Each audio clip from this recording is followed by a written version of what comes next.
Thank you for joining us for another episode of Queer Money. This week, John and I sit down with a glass of wine and talk about success and failure.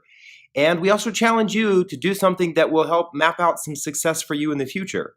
So let's get into this episode and stick around for that challenge. There's personal finance for the masses. This is not personal finance for the masses. Okay, let's see if this card goes through for that $8,000 drink. Exactly.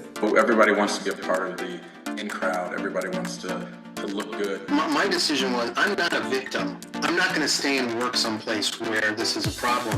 Normally we don't drink on Queer Money, but because we're talking about a subject that David is rather vanilla on.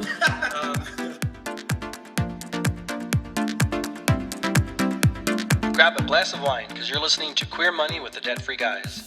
This is the only show helping our community do more and be more by talking about money from the queer perspective.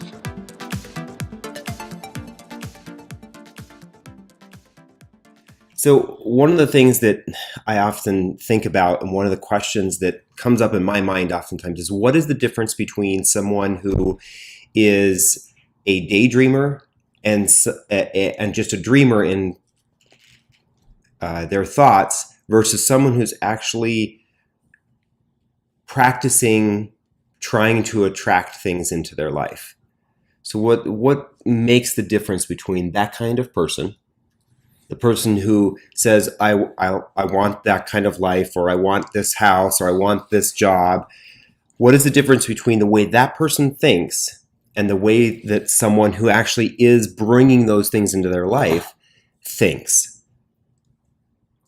Well, I think the distinction between a daydreamer and someone who's attracting their dreams in their life are those people who put in the action to attract those things. It's kind of like what Lisa Nichols says about the one mistake or the misinterpretation that people got from The Secret was that people thought they could just sit on the couch and meditate and say, I want success, I want abundance, I want money, I want this, I want that. And they could just sit on the couch and it would come. Well, that's not what happens. That's the idea, that's the inspiration. Right. But you've got to put forth the action to then attract it in your life. And I think there also is a distinction of just creating action doesn't necessarily bring what you want into your life. It's being able to adapt your action as necessary. So I think it's important for people to at least get some momentum, move forward, take some action, and then as you realize what works and what doesn't work, you tack right and left accordingly. But I think it's the action is the key ingredient there. No, I definitely agree that action is the key ingredient. But what's the difference in the thinking? And this is kind of where I was going with this, is I think that we've experienced this where we've been laying in bed at night and we're thinking about things that we want, whether it's an experience or a physical thing, or when we were up in the mountains and we were looking at property, there's a certain level of daydreaming. But what's that difference in thinking between that daydreamer and the next step, the next level of thinking before you get to action? And I think what you said is really important, because there has to be some thought process that goes into what are the actions that are going to do I need to take to make this happen? So that the person who's actually attracting it into their lives, they go from a daydreamer and I want to I can and I will, by thinking about what are those steps that I need to take. It's similar to, that I'm an idea person, and we talk about that, how I'm an idea person, and I throw ideas at you all the time. And we kind of came up with this strategy now that instead of me just throwing out ideas, because all the ideas all they are is daydreaming about some possibility in the future, now I have to give you a list of 5 action steps of what needs to be taken in order for us, or I might as well not even throw out the idea.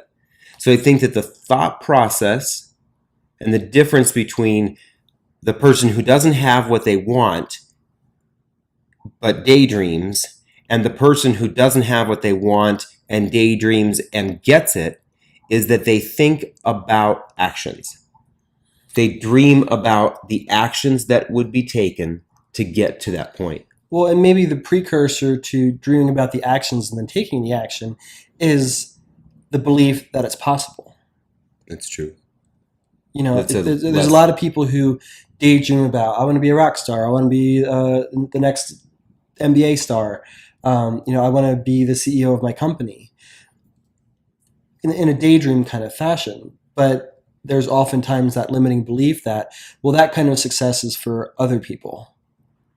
And I think if you daydream and then you think to yourself, well, hey, why can't I do that? I can achieve that.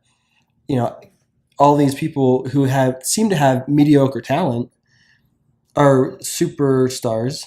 Right. How do they get to that level with their mediocre talent? And then how are there people who have amazing talent who never capitalize on it? I think probably the precursor is, I believe I can do it. Exactly. And then if I believe I can do it, then I'll invent actions that I can take to make it happen, and then I'll take actions, and then I'll adapt those actions according to what's working and what's not working. Yeah, you're right. So I think there is that belief, and maybe that's why we've been talking a lot with people on our podcasts and even personally. There seems to be a common theme that's coming up lately in terms of people having limiting beliefs, and that stemming from childhood, and not that it's mom and dad's fault, and not that there's anyone to blame at all, but it's just that we were born with a blank slate, and over the course of time, adults telling us we can do this, we can't do that, we should do this, we shouldn't do that. We get scolded or we get in trouble for certain things, and we get rewarded for certain things. And over the course of time, we feel like we can't achieve certain things, or I'm not, that kind of success isn't for me. And I think that's something that the LGBT community deals with, because most of us did go through some sort of bullying to some extent when we were younger. Maybe it wasn't always having your head flushed in a toilet. It could have just been being verbally picked on, or just not being engaged with because you were seen as different, or if you felt like you couldn't be your authentic self, you had to hide yourself so that you could have friends. Well, over the course of 15, 20 years, that creates an identity within yourself. That identity is what you're using to create your current life. And if all your life you thought that you were less than, or that you couldn't be yourself, or that yourself wasn't good enough, then all of a sudden, now that you're in your career, why would that change immediately unless you take action? Right. Or unless you exercise and change your beliefs? And probably the best way to do that is through reading, meditation, journaling, incantations like Tony Robbins says, and changing your unconscious opinion about yourself. Right. I mean, there's a lot of gay people who I know who are like, I am fabulous. I am the bomb. But you do wonder, what do they feel about themselves unconsciously? Yeah. They're presenting them one thing outwardly, but what do they really think unconsciously about themselves? Well, hopefully they're faking it until they make it. Right. There's definitely truth to that, but how are you faking it? I kind of wonder. Right. If it's all superficial outward appearances, then, and not a whole lot of internal work, then that faking it till you make it's only going to get so far. Right. But the nice thing is we do have, especially in the queer community, we do have examples of individuals who have become the bomb. I mean, we think about Ellen, or maybe we think about RuPaul. I think about Laverne Cox, and the things that they did. Obviously, they didn't get where they were at without daydreaming, but they also didn't get where they were at without taking some serious actions. Right. I mean, I look all the way back to VH1 with RuPaul in the 90s, and I can't imagine the effort and work that it took to try to make that happen. And I'm sure that she dreamed about that. And what has that done for her today? She is one of the most recognizable brands in the world. Right. But it didn't happen overnight. I'm sure she had a lot of hurdles to overcome, both outward hurdles as well as internal hurdles. Right. Right. Exactly. I don't doubt that she had the same limiting beliefs at one point in her life that we all have. But she worked on that. It would be really. We should definitely have her come on our show. I would love to talk to her. Yeah. How did So she overcome? If you're So listening, if anybody knows RuPaul, right? If you're listening, if anybody knows RuPaul, we would love to have her on our show. Yes. But that's part of why we like to highlight various successful queer people on Queer Money, to act as inspiration to our audience for what the possibilities are. Right. I mean, a lot of us, I would dare say close to 100%, maybe on a conservative estimate, 95%, come with limiting beliefs that prevent us from living our life to the fullest. And if we can tear down those limiting beliefs and live our life to the fullest, we're much stronger individuals. Right. And then the more queer people who are living their lives to the fullest, the stronger our queer community is. Right. And just like with what DIG is doing for AIDS victims in Africa, turning once shunned people into leaders in their community, necessary, critical, integral leaders in their community, we can do the same in our community. If we become a stronger queer community, we can then not have to beg for equal rights, but we can serve the broader population and then get equal rights because we deserve them. Right. Not because we asked at the right time, or we followed the right procedures, or we, put forth enough effort. It's because we have earned it. We deserve it. Exactly. Yeah. So I think one of the important things what we're talking about here is that we all have dreams. We all have things that we want to do, but we believe that the first step is to start thinking about the actions to make those things happen. Right. And then actually putting those actions into place. Right. Well, it's exactly like the time period after we realized that we couldn't afford to buy land or even a home in Winter Park, Colorado, because we had $51,000 worth of credit card debt. We didn't go from having $51,000 worth of credit card debt that prevented us from doing anything that we wanted to do to all of a sudden not having that debt. Right. And there was even a space and time before we started to pay off that debt. We had to figure out what we wanted and why we wanted it. Right. And make ourselves believe that $51,000 worth of credit card debt didn't define us. That mistake of acquiring that debt wasn't who we are. There was much more to us, and that didn't define us, and that we could overcome that mistake, even though it took several years to build that mistake up. Right. So, and it sounds like that probably one of the keys is having a good balance between thinking in the present, living in the present, but also thinking in the future of what the possibilities are, and thinking about how your present life can impact that future life. Because like you said, it doesn't happen immediately. We know that it's not going to happen tomorrow, right? But we know that it's going to happen a couple of days from now, or a couple of weeks from now, or a couple of years from now, as long as we take those steps. Right. Well, it's like Lisa Nichols says, what you're thinking today will define your outcome 30, 60, 120, 360 days from now. Right. So you've got to change your beliefs today. Start changing your perception about yourself. Start changing your perception about where you are, who you are, what you want to be, because your entire past has gotten you to where you are today.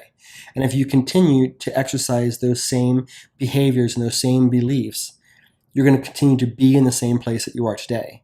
If you want to improve yourself, any aspect of your life, then you've got to start changing your attitude and behaviors and your mindset. Right. And the sooner you do that, the better. Right. It's like the meme that I saw yesterday, and I see this from time to time, and actually I've posted it online. If you don't want to change, don't expect your life to change. Right. Yeah.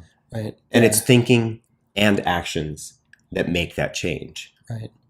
Right. You've got to put forth both the mental and physical actions to change your current state. Yeah. Otherwise, you'll stay in that state. Exactly. And I think a lot of us just think, why won't life get better? Why won't things just improve for me? Why are things so hard? Well, once you start to realize that life is happening for you and not against you, that if things are hard, if things aren't easy, if you are constantly struggling, then life is giving you a message. The universe is giving you a message. God, whomever, whatever you want to say, the higher power is giving you a message. And it's your responsibility, our responsibility to figure out, well, what is the message? What am I being taught? And how can I best learn that and best improve? Right. So I'd like to challenge you as a watcher or listener, challenge you to take the time today and the next day or so to think about something that you want and tweet it to us or put it on the Debt Free Guys Facebook wall, along with not only something that you want, but an action step that you're willing to take now to make that happen. Yeah, I think that's a good idea.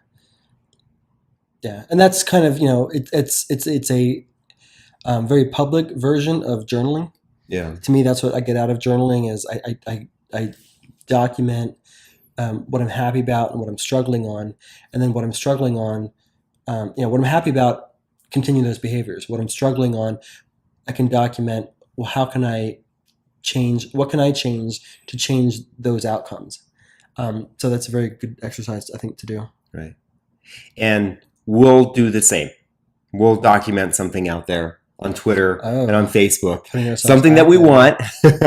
Well, we have to join in the community, be a part of the community as well. So we'll join in and we'll put something out there, not only just something that we want, but also something that we're willing to do to make that happen. Right.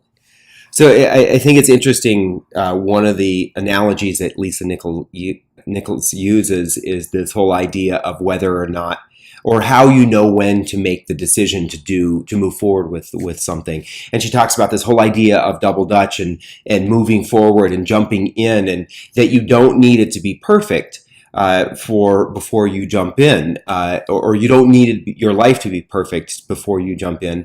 And I think a lot of people think that success happens by accident for so many people. But when you think about it, what are the possibilities that a person can just be randomly walking through a playground and be able to walk through the game or double dutch without getting hit by those ropes? Mm-hmm. And this whole, so this is how people are, is they're walking along through life and they just expect success to all of a sudden happen to them, just like the person who was able to randomly walk through. Well, now we know that there is the possibility. If you look at the infinite number of possibilities, we know that there's the possibility that the person could be moving at the right speed and that the ropes could be moving at the right speed and nobody else is around, that somebody could walk through there. Right. The law of averages say that that's a possibility. Right. And there are examples of people who success just came to them. Well, that's how we think it is. We think success just came to them. But it's all of those other things that are happening. But how many times do you see two girls on the playground and they're getting ready to jump in and do the double dutch, and one of them accidentally touches the rope, but the rope still keeps going. Right. So we think about, okay, it has to be perfect before we can get in. Well, no, it doesn't have to be perfect before we get in. You have to make the effort to get in there. Sometimes there are going to be some things that happen along the way, bumps or things like that, but life can still go on and you can still be successful as long as you get in the game. You have to be in the game. Well, I think as humans, we create all of these manufactured hurdles. The time has to be exactly right. environment, the scenario, everything needs to be exactly right. I'm not going to start my diet today because it's not Monday. Who starts a diet on a Friday? I'm not going to start a diet now because it's the holiday season. Who starts to diet on the holiday season? Right. And granted, it's definitely harder to start a diet in the holiday season, but it's not impossible. It's it's just a hurdle that you've created. And how many January 1st have come and gone that you actually haven't lost the weight that you keep saying you're going to lose? If you're going to lose it, you're going to lose it whether you start on Thanksgiving Day or you start on January 1st or you start June 1st. Right. How much do you want it? It's like my friend told me years and years ago, there's never a perfect time to have a baby. People are always waiting for, well, wait till we get this house, or wait till we have this income, or wait till I get this promotion. Wait for all these things. You're never going to have the perfect time to have a baby. Right. And if you wait for the perfect time, you're going to be 50. And then it's not the perfect time. Right. And then granted, there are exceptions to that, but we put all these manufactured hurdles up that don't actually exist. They're only in our brain. Right. That's true. Yeah. And I think, it kind of makes me think about, we think that, how did some of these people just get this success? Like all of a sudden, there's this person and they're everywhere. They're successful. They've got this album and movie and everything. How did all this just come to them? Well, it didn't all just come to them. All you're seeing is the result of a decade or more of work. You didn't see, and that's kind of what, we post that meme every now and then on the Debt Free Guys Facebook wall of the iceberg, and only 10% of the iceberg is sticking out of the water and 90% is under the water. And the 90% that is under the water is all the work that we're doing. It's the waking up at 4:30. It's the working all weekend. Right now, it's Labor Day weekend. And while most of our friends and family are at barbecues or getting their last summer swim in, we are here podcasting. Right. Which I think is funny because we're part of some Facebook groups of, different entrepreneurs or different motivational groups and people who are trying to achieve more and do more. And several of those different Facebook groups talked about what work are you doing this 3-day weekend? Now that you have this extra day off from what might be your day job or how you can get ahead because you have this extra day off. So many people in those groups who are building businesses, who are being entrepreneurs, are working this 3-day weekend. Right. Whereas a lot of people who think that success just comes to everyone else are probably at a pool, at a barbecue, at the park today. Right. Which there's nothing wrong with that. Right. But exactly. If you're going to choose to not put forth the effort and somebody else chooses to put forth the effort, then we can't discredit the effort that they put in when all of a sudden it seems like they're everywhere. Right. It's interesting. You get the opportunity to enjoy the level of success that you have earned. Right. So if you spend every weekend at the pool, at the barbecue, you work your 9-to-5 job, and that's all you do, that's what you've earned. You haven't earned the level of success of having that vacation in Bali, or you haven't earned that house in the mountains or on the beach. You haven't earned those things, so you don't get to enjoy that level of success. One of the other things I think is very interesting is oftentimes people like to discount the effort that it took for someone else to reach that level of success. Right. Oh, that was easy for them because they're of this race, or because their family has this amount of money. It was easy for them because they went to this particular school, or they have these friends. Right. Well, all of those things are only opportunities, but they're opportunities that they took advantage of. Right. And so, but what I find very interesting is if we're constantly discounting the effort that it took for someone else to get that level of success, why is it so much harder for us? If it's so easy for them, then it should be easy for us too. Right. We have plenty of opportunities. We just need to find those opportunities. And right. I think this kind of circles back to that whole idea of we like to daydream, but take that level of daydreaming to action. Right. Well, I think, he's not we're not voting for him and he's not our favorite person in the world. But people like to discount the fact that Donald Trump was given $1 million from his father. But how many people could turn that $1 million into whatever he's turned it into? I don't know if he's a billionaire or not, Yeah. but he's got way more money than I do. And so who am I to discount this level of success that he's achieved? So how many people could be given $1 million and not lose that all and not achieve the level of success that he has? I mean, there's numerous studies and even shows on Lifetime, and I think Oprah Winfrey did a show where they found homeless people and they gave them $100,000, for example, and they followed them for the next 6 months or a year, and 95% of the homeless people that they gave $100,000 to ended up homeless within 12 months. Right. They were given an opportunity. Life gave them something, and they squandered it. And how many people would be given $1 million and could turn that into whether he's got $1 million or $7 billion, it doesn't matter. He still has a very good life, Right. and is able to obviously do what he wants. And I think he's financed most of his campaign. So I don't have that kind of money. Right. So who are we to discount the level of success? But I think it's being able to take advantage of the opportunities that we are given. We're all given opportunities, but some of us don't even see them as opportunities because, like Henry Ford said, they're dressed up in overalls and look like hard work. Yeah. Right. So That's true. So we don't take advantage of them because that looks hard. I'm not doing that.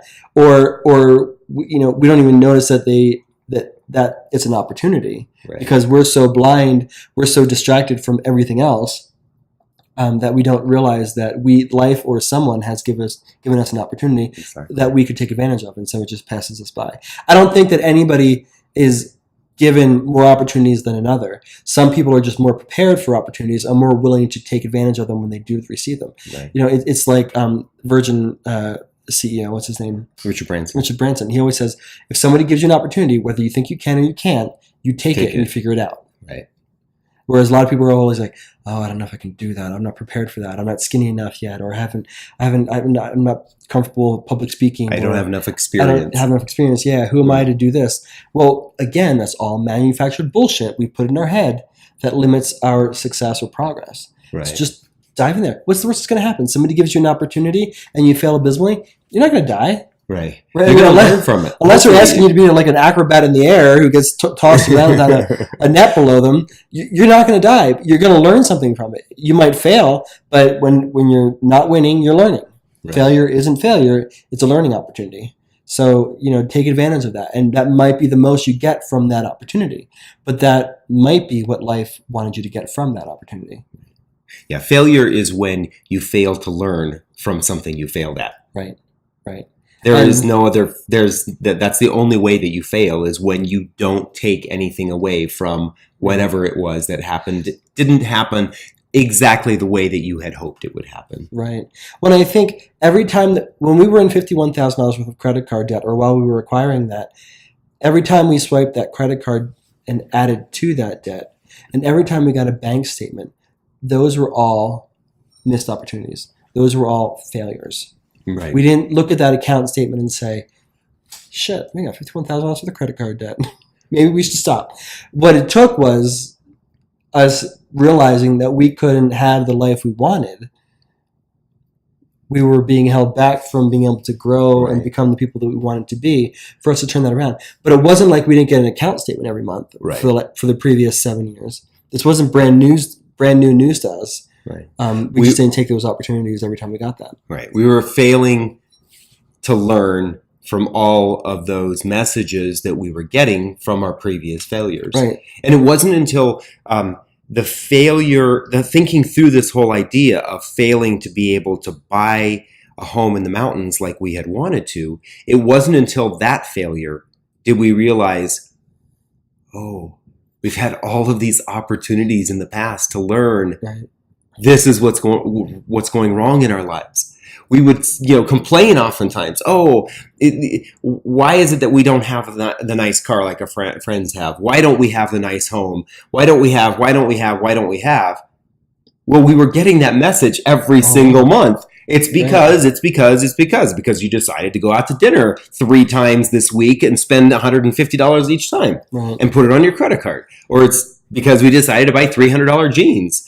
We were getting the messages, but we weren't learning from the opportunities. No, yeah. And I think a lot of people get the message, they get the opportunities all the time, and they just don't see that as opportunity. Yeah, so exactly. It passes them by, and then they wonder, why am I still sitting on this couch watching Maury Povich? That's true. Right. I don't know if he's even still on. Thanks again for joining us for this unique episode of Queer Money, where we challenge you to work on your success. We talked about our successes and failures, and as you can see, we've made a lot of progress. We want you to share your challenge with us on our Facebook wall at Debt Free Guys. So take the challenge and join us again next week for another episode of Queer Money. Okay.